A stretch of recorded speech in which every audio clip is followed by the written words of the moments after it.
Okay, so the AP exam consists of units. The first unit is limits, continuity, and differentiability. So what we're going to do is walk through the key concepts, the definitions to review, and 3 open free response questions. So, concepts you need to know. You need to be able to determine limits from a graph. The AP exam is full of graphs. The second thing you need to know is the relationship between limits and asymptotes. So what that means is that limits become infinite at a finite value or finite limits at infinity. You need to be able to compute limits algebraically. You need to be able to discuss continuity algebraically as well as graphically and understand its relation to a limit. You need to be able to discuss differentiability algebraically, graphically, and with respect to limits. You need to understand, recognize, and identify the function involved in the definition of the derivative. So the definition of the derivative is f prime of a equals the limit as h approaches 0 of f of a plus h minus f of a all over h. And then recognizing that the limit as h approaches 0 of something like the cosine of pi plus h, well, that makes the cosine of x your derivative. It makes the derivative occurring at pi because the pi represents the a value in that. So it's kind of like saying f prime of a or the derivative of the cosine at pi. And then last but not least is L'Hopital's. So the existence of a limit at a point. Basically, we know that a point has a limit if the left-hand limit exists, the right-hand limit exists, and the left-hand limit equals the right-hand limit. If all 3 of those are true, then the limit as x approaches c of f of x equals L. Continuity. So the definition of continuity consists of 3 parts. The first part is that the limit has to exist. So we just talked about how does a limit exist. The second is that the function has to be defined at that point. And the third is that the limit has to equal the function value at that point.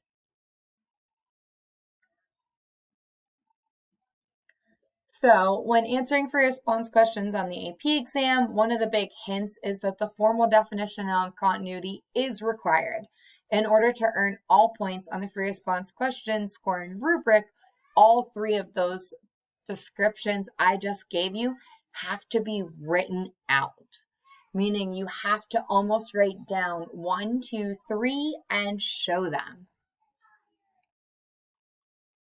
Okay, the limit of a derivative by its definition is given as f prime of x equals the limit as h approaches 0 of f of x plus h minus f of x all over h. And you can only do this if the limit exists. There's another alternate form. We don't use that one as often, but that's given as f prime of a equals the limit as x approaches a of f of x minus f of a all over x minus a. And if you look really closely, that reminds you or should remind you of the slope of the secant.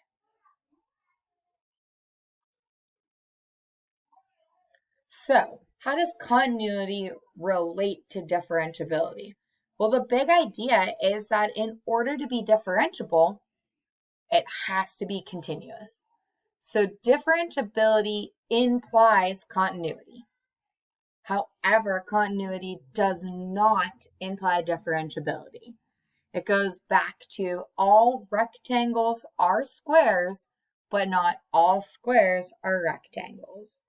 All differentiable functions are continuous, but not all continuous functions are differentiable. A very easy or A simple example to keep in mind with that idea would be the absolute value. The absolute value function is clearly continuous. However, the absolute value function is not differentiable at its vertex. If a function is differentiable at a point, then you can imply or inference from that definition of differentiability that it is continuous. That's something they constantly test you on the AP exam. They'll say something like the function is differentiable at point A, and then they might question you later on, and you need to be able to say, well, because it's differentiable, it's continuous.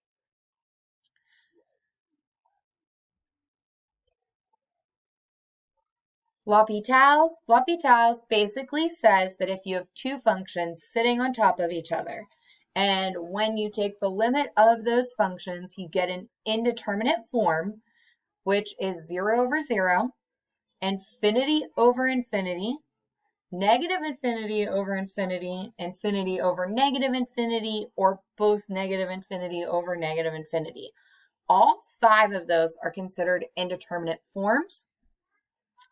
Then what you can basically do is take the derivative of the top divided by the derivative of the denominator. So an example from a past AP exam, this is from 2011, is the question, let f be a function defined by the following piecewise, show that f is continuous. So this is a perfect example of an AP question testing your knowledge on do you know the definition of continuity. So the first thing I would do for this question is set up the limit. And I would say, okay, what is the limit as x approaches 0 from the left of that function? What is the limit as x approaches 0 from the right of that function? So the left function is going to be that 1 minus 2 sine of x. And the right side of the function is going to be e to the negative 4x. And what we have to hope is that when I plug in 0, I get the same answer for both. So 1 minus 2 times the sine of 0 is 1 minus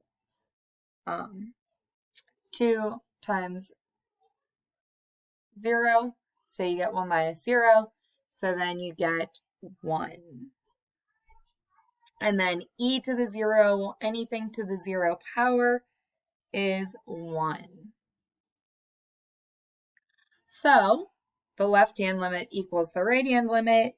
Therefore, the limit as x approaches 0 of f of x is equal to 1. So the left-hand limit equals the right-hand limit, therefore the limit exists.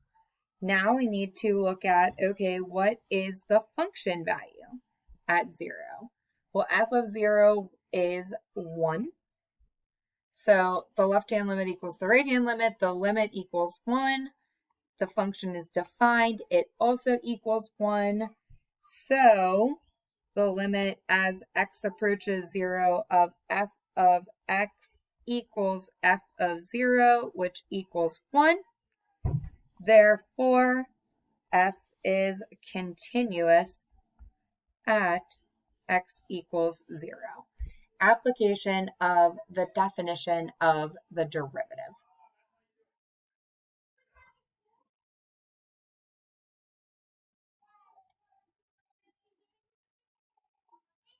Okay. Next example is example 21. So this one basically says, okay, you have a function f defined by f of x equals the square root of 25 minus x squared given on a closed interval. So that's something to keep in mind, that this is a closed interval. And it says that g is the defined function f of x from -5 to -3, and then it's also x plus 7 from -3 to 5, where the -3 is included for f, And that's going to be important because that tells me that g of negative 3 is going to come from f of negative 3 and not x plus 7. The question is g continuous at x equals negative 3? Use our definition to explain. So, once again, what we're going to do is start with the limit. So we're going to look at the limit as x approaches negative 3 from the left, and the limit as x approaches negative 3 from the right. So as x approaches negative 3 from the left, that's like looking at the square root of 25 minus x squared, which is the same as looking at the square root of 25 minus 9, which is the square root of 16. And again, what you'll notice is I keep putting arrows.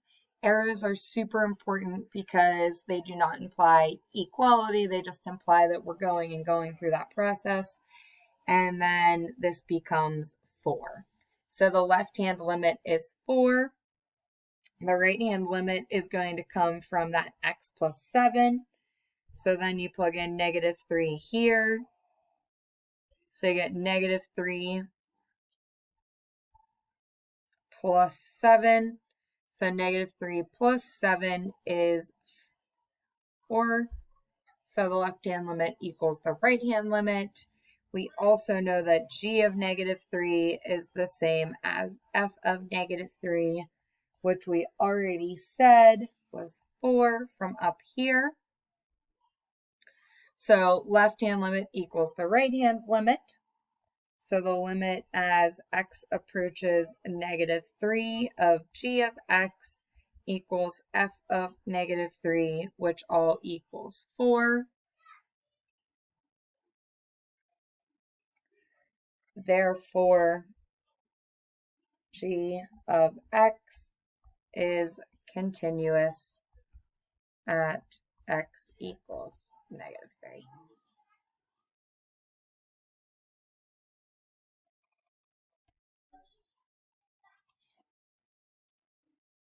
Okay, and the last question we are going to look at is a L'Hopital's. So L'Hopital's basically says, all right, we want to consider this function dy dx equals x squared minus 1/2 y. And then we want to consider that y is equal to g of x. So, oh my goodness, we have dy dx equals x squared minus 1/2 y. And then we get that y is equal to g of x. Well, I guess in order to be able to do this, I kind of need to know what y is. So, okay. We are also told that g of negative 1, that's like saying y equals g of negative 1 is equal to 2. So that's helpful because now when I want to look at the limit as x approaches negative 1 of g of x minus 2, well, I know what g of negative 1 is. And then I have all over 3x plus 1 squared. So we're going to look at this as if it was just a limit question.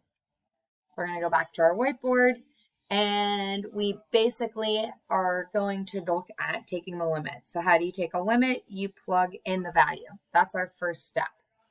So plugging that in, you get g of negative 1 minus 2 all over 3 times negative 1 plus 1 squared. Well, negative 1 plus 1 is 0. 0 squared is 0, so we end up with a 0 on bottom. G of negative 1 was defined as 2, which was given to me in the equation. So I get 2 minus 2, which is also 0. So I end up with the lovely 0 over 0 indeterminate form.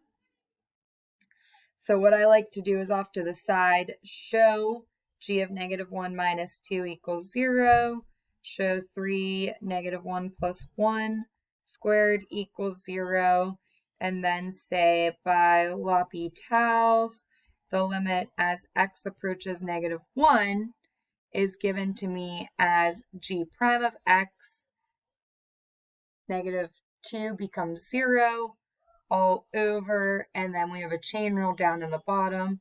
So it's the first, which is 3, times derivative of the second. So you bring down your 2, you have x plus 1, that becomes a 1. Derivative of the inside is 1. Technically, it's a product rule, but since the first value is a constant, kind of just would become 0. So now you have the limit as x approaches -1 of g prime x all over 6 times x plus 1. So you get g prime of -1 all over 6 times -1 plus 1. But oh my goodness, oh no, what happens again? We get g prime of -1 is 0. And we get over 0.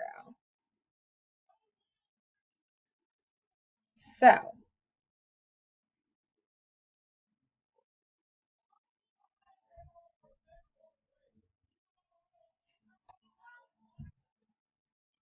since I get that 0 over 0 again, I have to take the derivative by L'Hopital's of the top and the bottom again. So again, over here, I like to show, okay, g prime of -1 equals 0. 6 times 0 equals 0. So by L'Hopital's, the limit as x approaches -1 of g double prime of x all over, well, 6 times x plus 1, that's the same as 6x plus 6. So the derivative of that would just be 6. So now the second derivative, okay, this one's a little trickier now because I got to go up here and I have to actually take the second derivative. So last time I could just plug it in. So d2y dx squared equals 2x minus 1/2 y prime. Well, y prime, we already know is 0 because the derivative there is just 0. So you get 2 times -1 all over 6, which is -1/3. Hopefully this is a nice review for you on limits, continuity, and differentiability.